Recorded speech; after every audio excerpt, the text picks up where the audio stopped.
So glad you're with us on the Money. I'm Brad Johansson with Allied Wealth's Ryan Wheelis. Always nice to be back with you. Good to see you, bud. We're going to talk about you. Me? Yeah, we're going to kind of focus on you because we've got a lot of people who do not like to deal with advisors. I don't know whether you've ever heard that before.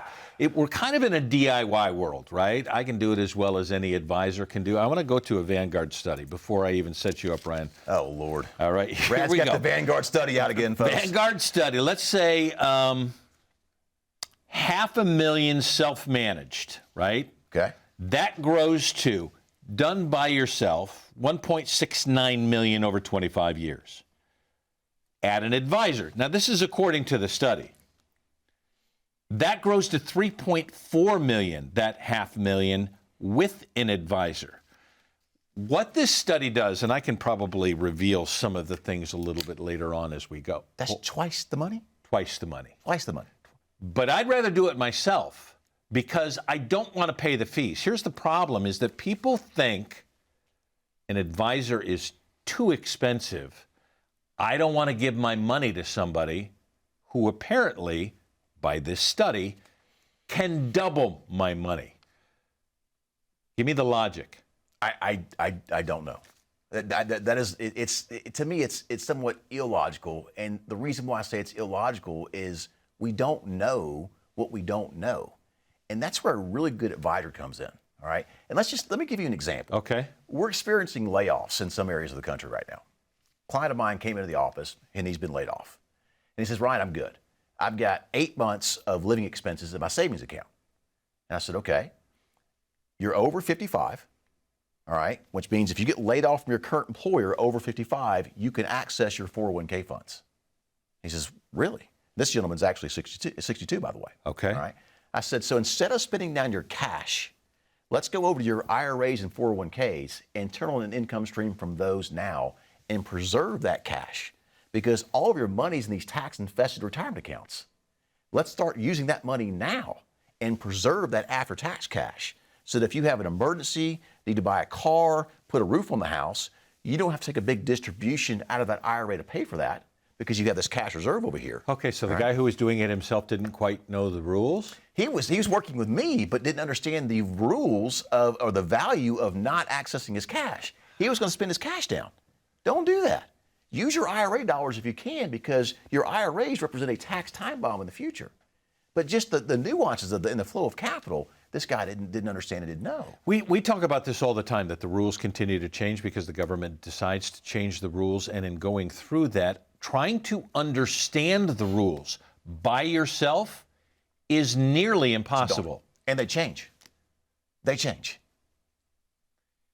If I'm going into this by myself, and I want to go back to some of these, because I want to run some of the numbers. 38% of Americans work with an advisor. Now, 36% of those are boomers, and it continues to go down after that. More men than women are using advisors. Mm-hmm. And don't women usually stand to gain in what's going on with this because somebody else is taking the money and the women are living longer? Well, the do-it-yourselfers come into the office a lot of times and they've got their spreadsheet and they want you to look at their spreadsheet and bless what they're doing. And my question to them is always this. You're doing this yourself, right? Yes, I am. Okay. Doing a good job, by the way. All right. The thing is, I'm curious. Your wife's not here in this meeting with us. Where is she? Why is that important? Because the wife is likely going to outlive the husband, and she's going to inherit these dollars, and she's not going to have any relationship with a financial advisor at all when she needs that person the most. And so, Brad, that's one of these things where folks just don't get the value that an advisor brings. And proven, we say this, the cost. It's the cost, Ryan, it's the cost. Well, fees are only an issue in the absence of value. And this Vanguard study shows significant value added from a portfolio of $500,000 growing to $1.7 million versus $3.4 million with an advisor.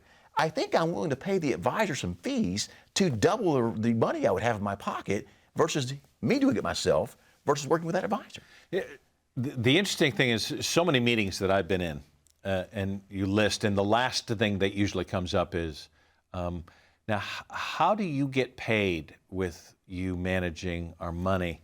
Do we write you a check every month kind of thing? let's be transparent about where we're going and how this works with advisors trying to do fee stuff and people thinking that every month they're going to have to write a check to an advisor. It's actually not the way it works, folks. And the first thing you want to know is this. Do I work with an advisor who's a fiduciary who's required to put my best interest ahead of their own pocketbook? That's what it comes down to, being a fiduciary. The next thing you want to know is, are they fee-based? All right. And in order to hold yourself out as a fiduciary fee-based advisor, your clients have to sign an investment advisory fee agreement that outlines exactly what the fee you're charging the client is, how it's calculated, when it's charged, and more importantly, the client actually sees fee to advisor, Allied Wealth in their statement every single month and knows exactly what they're paying. And yet an advisor may be putting somebody in a fund that's well beyond a fee that they would be paying an advisor because it helps the advisor with the fund that they're putting them in. It benefits the advisor, does not benefit the client. There's a lot of that out there, and I think that's another reason why people steer clear of financial advisors. They don't understand that there is advisors out there today, and a big push, by the way, to be fiduciary advisors. At Allied Wealth, we've always been a fiduciary advisor. Since 2008, when we started the company, all right? And so the thing is that a fiduciary advisor has to go out and find the best mix of products and services out there that put the most amount of money in the client's pocket with the least amount of fees and for the greatest benefit of the client. And I think a lot of people don't understand that. They think the advisors are out to get them, okay? Of course. And they're out for themselves. And folks, if you're working with an advisor who sits at a bank, in a retail strip center, that's likely the case. They're going to be focused on commission. Their business model is to sell mutual funds and products called variable annuities for commissions, all right? And once they make that sell to you, they're not focused on your bottom line and that mix of investments performing in the capacity they led you to believe they would perform. What they're doing is going to find more people to sell mutual funds and variable annuities to, because that's how they get paid. A fee-based advisor is uniquely different. We're fee-based, all right? We earn money when our clients earn money. When our clients lose money, our fees go down. We have a vested interest in your long-term success. Would you like to do this yourself? Figure all of that out by yourself? Or would you like a guide? Somebody that has your best interest at heart, that is signing on with you as a long-term relationship to last 15, 20, 25, 30 years into retirement. That when you do better, they do better. Wouldn't you like that kind of relationship of trust? That's what we have here. 844-944-7555. Let's do it together.